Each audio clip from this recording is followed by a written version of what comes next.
सभी किसान भाई और व्यापारी बंधुओं को मेरा नमस्कार। आज है 11 नवंबर। आप देख रहे हैं कमोडिटी समीक्षा, आपका अपना चैनल। हमेशा की तरह चर्चा करेंगे एग्री कमोडिटीज के ट्रेड पर और इंपॉर्टेंट लेवल्स जानेंगे। आज क्या रह सकता है मार्केट में। जिस हिसाब से उठापटक मची हुई है तो इंपॉर्टेंट लेवल्स जानना काफ़ी ज़्यादा ज़रूरी है। तो देखते हैं और शुरुआत करेंगे सबसे पहले हम ग्वार के साथ। और ग्वार में कल हमने देखा था गिरावट का माहौल जारी था। और जिस हिसाब से ग्वार के प्राइस कल ट्रेड होते हुए दिखे थे, ग्वारगम मैं देख रहा था, ग्वारगम 8600 के आसपास आ गया था दिसंबर कॉन्ट्रैक्ट। वहीं अगर आप ग्वार सीड की बात करेंगे तो ग्वार सीड भी 4745 के आसपास आते हुए दिखा था। ग्वारगम ग्वार सीड में जो गिरावट है, अगर आप देखेंगे पिछले लगातार 4 सेशन से लगातार ग्वारगम ग्वार सीड के भाव गिर रहे हैं। और जो सपोर्ट था, सपोर्ट के आसपास जो बातें हम कर रहे थे कि सपोर्ट के आसपास मार्केट आ सकता है, और सपोर्ट के आसपास मार्केट आ चुका है। इन स्तरों पे देखा जाए तो ओवरऑल फंडामेंटल के हिसाब से अगर आप बात करेंगे तो क्या करना चाहिए। अगर सप्लाई साइड से बात करेंगे तो सप्लाई लगातार कम बनी हुई है। और दैनिक आवक अगर आप देखेंगे ग्वार की, तो कहीं ना कहीं 45,000 से लेकर 55,000 बैग के बीच में पिछले कुछ दिनों से घूम रही है। प्राइवेट एजेंसियां जो नंबर देती हैं, कल मैं देख रहा था 53,000 क्विंटल के आसपास, 53,000 क्विंटल के आसपास की आवक कल बनते हुए दिखी थी। और ओवरऑल देखा जाए तो ये पिछले साल के कंपेयर में काफ़ी ज़्यादा कम है। पिछले साल लगभग 70 से 75,000 क्विंटल के आसपास की आवक थी। और इस बार ये आवक थोड़ी सी कम होती हुई दिखी है। ओवरऑल जो सप्लाई आई है लगभग 8 लाख के आसपास, 8 लाख बैग के आसपास की सप्लाई अभी तक इस सीजन में ग्वार की आ चुकी है। पिछले साल लगभग 12 से 13 लाख बैग थी। तो कहने का मतलब है पिछले साल से लगभग 4 साढ़े 4 लाख बोरी कम अभी तक की आवक ग्वार में आती हुई आपको दिखाई दी है। लेकिन उसके बावजूद ये प्राइस जो गिर रहे हैं, ये वास्तव में चिंता वाली बात है कि इतनी कम आवक होने के बावजूद भी ये प्राइस क्यों गिरते हुए दिख रहे हैं। सबसे मेन कारण जैसा कि आपको भी पता है कि एक्सपोर्ट का ये टाइम रहता है, और इस टाइम पे काफ़ी ज़्यादा एक्सपोर्ट रहता है ग्वार का। और चूंकि इस बार जो नंबर्स आ रहे हैं, चूंकि टोटल फोकस यूएस के साथ में, अमेरिका के साथ में, अमेरिका से कितनी मांग आती है। और कल मैं देख रहा था गवर्नमेंट का डेटा आया था, ऑफिशियल डेटा में डिटेल वीडियो ग्वार पे बनाऊंगा तो आपको बताऊंगा। उसमें दिखाया गया कि जो सितंबर में जो एक्सपोर्ट हुआ था इंडिया का, टोटल एक्सपोर्ट चूरी कोरमा और ग्वार का मिला के, वो लगभग लगभग 30,000 टन के आसपास का हुआ था। और पिछले साल लगभग 5% के आसपास कम था। यानी कि जो आशंका हो रही थी कि ग्वार का एक्सपोर्ट कम हो सकता है, वो आशंका वास्तविकता में परिवर्तित होती हुई दिखाई दी है सितंबर में। क्योंकि जो टैरिफ लगा था वो अगस्त में लगा था, आपको भी याद होगा। अमेरिका ने जो टैरिफ लगाया था इंडिया पर अगस्त में, 50% का टैरिफ लगाया था, अगस्त से वो लागू हो गया था। लेकिन अगस्त के बाद के जो नंबर आए हैं एक्सपोर्ट के, उसमें हमने देखा है कि जो एक्सपोर्ट हुआ है ग्वार का, वो 5% तक कम हुआ है। उसके चलते भी मार्केट में थोड़ा सा सेंटिमेंट डाउन साइड में रहा, और प्राइस फिसलते हुए दिखाई दिए। वहीं अगर आप नवंबर कॉन्ट्रैक्ट की बात करेंगे तो नवंबर कॉन्ट्रैक्ट और ज़्यादा गिरते हुए दिखा था। और नवंबर कॉन्ट्रैक्ट अगर आप ग्वार सीड की बात करेंगे तो ग्वार सीड का जो 4650 के आसपास आते हुए दिखा था। और वहीं अगर आप ग्वार गम की बात करेंगे तो ग्वार गम भी 8500 के आसपास, ग्वार गम का जो नवंबर कॉन्ट्रैक्ट है लगभग लगभग 8508 के आसपास था। तो कहने का मतलब है कि जो लेवल्स हम बोल रहे हैं सपोर्ट का, वो ऑलरेडी नवंबर कॉन्ट्रैक्ट में आ चुके हैं। चाहे ग्वारगम के लेवल हो, चाहे ग्वार सीड के लेवल हो। तो इन स्तरों पे जनरली करना क्या, अगर इस तरह से अगर आप देखेंगे तो ओवरसोल्ड की तरफ धीरे धीरे मार्केट जाते जा रहा है, ग्वारगम हो चाहे ग्वार सीड हो।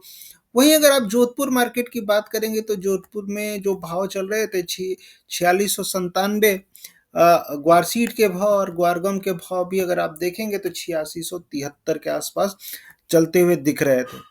तो ओवरऑल अगर देखा जाए तो एक बार एनसीडीएक्स की ऑप्शंस चेन हम देख लेते हैं, और उसमें देखेंगे कि कहाँ पे मार्केट में जो मेजर बायर्स और सेलर्स हैं वो कहाँ पे जाके बैठे हुए हैं।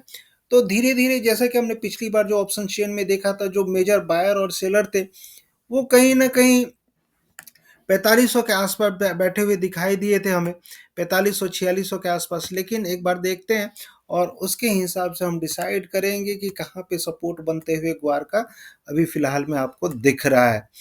तो ये रहा ऑप्शन चेन, आप भी जाके देख सकते हैं एनसीडीएक्स की वेबसाइट पे, और इसमें जनरली एक इंडिकेशन मिल जाता है कि मार्केट कहाँ पे बायर्स और सेलर सबसे ज़्यादा बैठे हुए हैं। उस हिसाब से देखेंगे तो कॉल राइटर इधर हैं, इधर पुट सेलर हैं और उस हिसाब से देखेंगे तो पुट सेलर सबसे ज़्यादा, अगर ओआई के हिसाब से देखें, ओपन इंटरेस्ट ये रहा। और ओपन इंटरेस्ट के हिसाब से अगर आप देखते हैं तो सबसे ज़्यादा ओपन इंटरेस्ट कहाँ पे बनी हुई है, बायस की 680 के आसपास। और ये लेवल है 4700, यानी कि 4700 एक बहुत अच्छा सपोर्ट का काम कर रहा है अभी फिलहाल के लिए। उसके ऊपर 4800 पे भी देखेंगे तो अच्छे खासे बायर्स बने हुए हैं, लेकिन 4800 पे जो सेलर्स की संख्या है 750 के आसपास है, यानी कि 4800 पे अभी सेलर्स की संख्या ज़्यादा है, बायर्स की कम है। लेकिन 4700 पे बायर्स की संख्या ज़्यादा है। तो ये संख्या जो है बायर्स और सेलर्स की, ये घटती बढ़ती रहती है और अभी के हिसाब से 4700 मान के चलिए अच्छा सपोर्ट की तरह काम कर रहा है। नवंबर तक मार्केट हो सकता है यहाँ पे सस्टेन करे 4700 के नीचे। जो दिसंबर वायदा है शायद न जाए, लेकिन फिर भी देखेंगे आगे, क्योंकि आगे 10-15 दिन काफ़ी सप्लाई वाला टाइम रहेगा और इस टाइम पे जो सीजनल आवक है वो तो लगातार बनी रहेगी।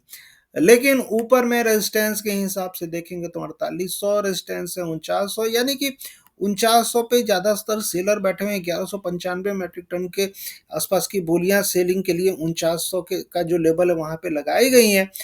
और बाइंग के साइड में कुछ भी नहीं है, बाइंग के साइड में सुन सपट्टा है। यानी कि जो बाइंग हो रही है 4700 4600 के आसपास, अच्छी खासी बाइंग आपको बनती हुई दिख रही है। तो अभी फिलहाल के लिए ग्वार का सपोर्ट जो रहेगा 4600 से लेके 4500 के बीच में, ये अच्छा खासा सपोर्ट अभी फिलहाल के लिए माना जा सकता है। वहीं अगर आप ग्वारगम की बात करेंगे तो ग्वारगम में 8500 के आसपास नवंबर कॉन्ट्रैक्ट आ चुका है और इसके नीचे मान लीजिए मार्केट फिसलता है तो हो सकता है कि मार्केट आपको और नीचे 8270 के आसपास जो लेवल मैं देख रहा था वहां पे जाते हुए दिखाई दे। लेकिन ये जो भी लेवल्स हैं धीरे धीरे बाइंग के लेवल्स बनते हुए दिखेंगे आपको। लेकिन देखने वाली बात रहेगी कि क्या रहता है, क्योंकि बहुत सारी चीज़ें हैं आगे चल के क्लियर होती जाएंगी। और मैं आपको बता दूं, अगर मार्केट अगर 8600 के नीचे, चाहे 8500 के नीचे अगर बैठता है तो कम उम्मीद है कि मार्केट 8200 पे भी रुके। बहुत सारी चीज़ें होने वाली हैं ग्वार में, लेकिन देखते हैं। लेकिन जो भी मुझे देखते हैं, मैं उनको यही कहूँगा कि अगर मार्केट 4700 के नीचे अगर बैठता है, दिसंबर कॉन्ट्रैक्ट 4650 के नीचे बैठता है, तो मैं यही कहूँगा कि बाइंग साइड से आपको निकल जाना है। क्लियर कट मैं कह रहा हूँ, अगर मार्केट 4700 चाहे 4650 के नीचे वायदा बाजार बैठता है, क्लोजिंग देता है, तो आपको बाइंग साइड से निकल जाना है। होता है मार्केट में, ठीक है, लॉस अगर हुआ जो भी हुआ, उस हिसाब से बाइंग साइड से मेरे हिसाब से फिर से खरीदारी करने का मौके जब मिलेंगे उस हिसाब से आप करेंगे। लेकिन अगर 4650 के नीचे मार्केट बैठता है तो काफ़ी ज़्यादा गिरावट ग्वार सीड में आ सकती है। वहीं अगर ग्वारगम की बात करें तो 8550 के नीचे अगर मार्केट बैठता है तो थोड़ी सी मुश्किल आपके लिए हो सकती है। जो भी बाइंग पोजीशन में बैठे हुए हैं तो फ्रेश बाइंग के लिए उन्हें वेट करना चाहिए। तो देखते हैं क्या रहता है मार्केट, लेकिन ओवरऑल जो फंडामेंटल अभी दिख रहे हैं उस हिसाब से मुझे लगता है कि थोड़ा सा दबाव और शायद बन सकता है। देखते हैं।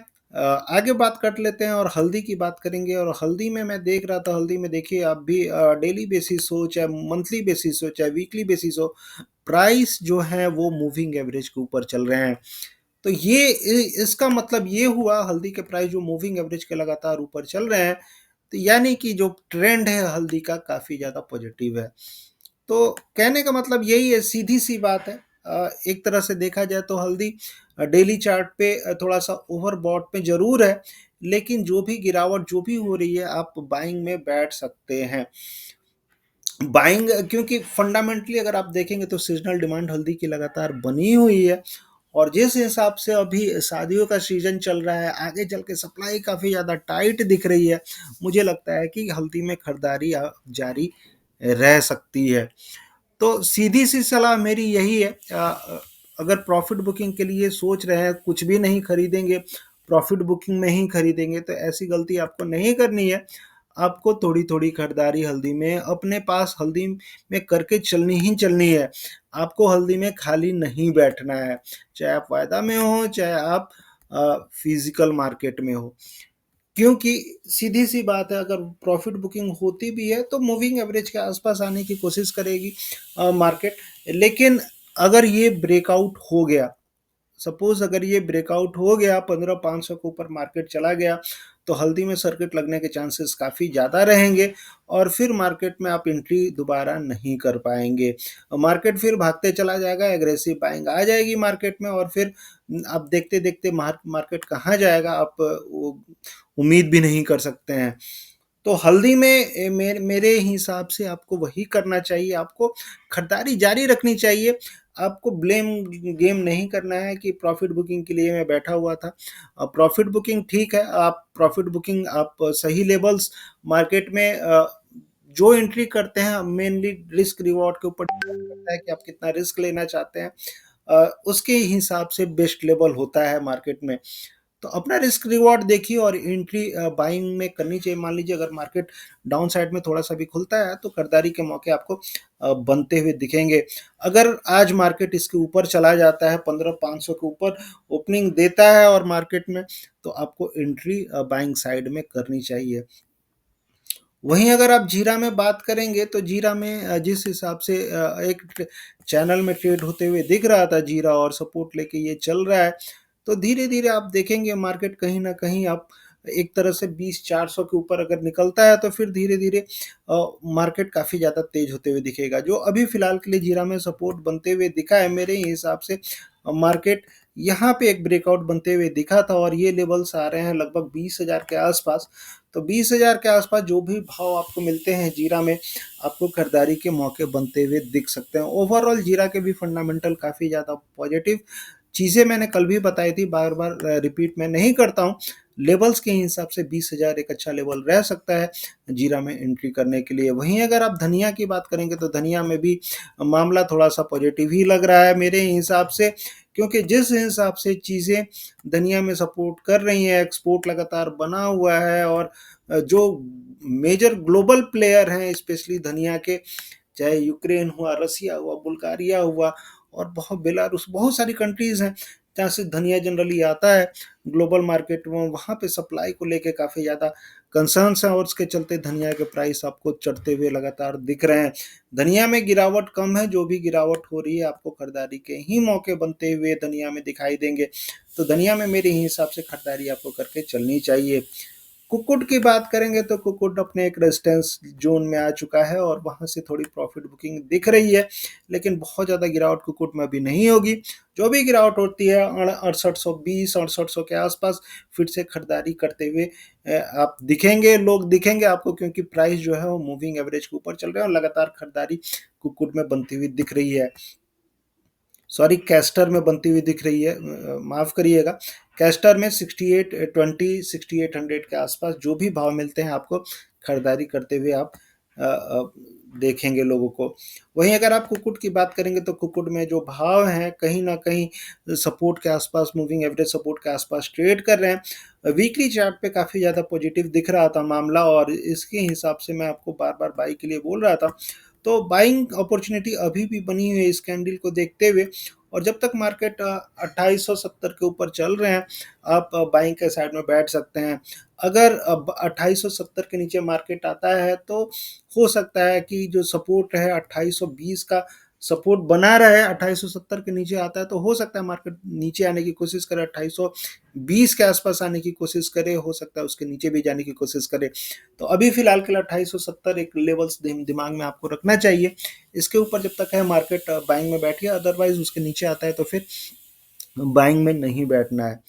तो देखते हैं क्या रहता है ओवरऑल फंडामेंटली। अगर आप देखेंगे कुक्कुट का कॉटन का सीज़न स्टार्ट होने वाला है। स्टार्ट होने वाला है क्या, स्टार्ट हो चुका है, अराइवल्स धीरे-धीरे बढ़ते जा रहे हैं और सबसे बड़ी बात क्या है कि आगे चल के कितनी सप्लाई रहेगी वो देखने वाली बात रहेगी। अभी जिस हिसाब से सोयाबीन में चाहे मस्टर्ड में तेज़ी है, सरसों में, इनका असर आपको देखेंगे कि कुक्कुट पे भी देखने के लिए मिल सकता है, क्योंकि जो फीड मिल सेक्टर में जो इस्तेमाल होता है कॉटन सीड ऑयल केक का और मस्टर्ड में चाहे सरसों की खल्ली हो, सारी चीज़ों से डायरेक्ट कोरिलेशन जनरली इसका भी रहता है। तो अगर उसके प्राइस बढ़ते हैं तो इसके भी प्राइस जनरली बढ़ते हुए आपको दिखते हैं। आगे देखते हैं क्या रहता है मामला, लेकिन ओवरऑल फंडामेंटली मुझे लगता है कि अभी थोड़ा सा पॉजिटिव ही है, जब तक मार्केट 2870 के ऊपर बना हुआ है।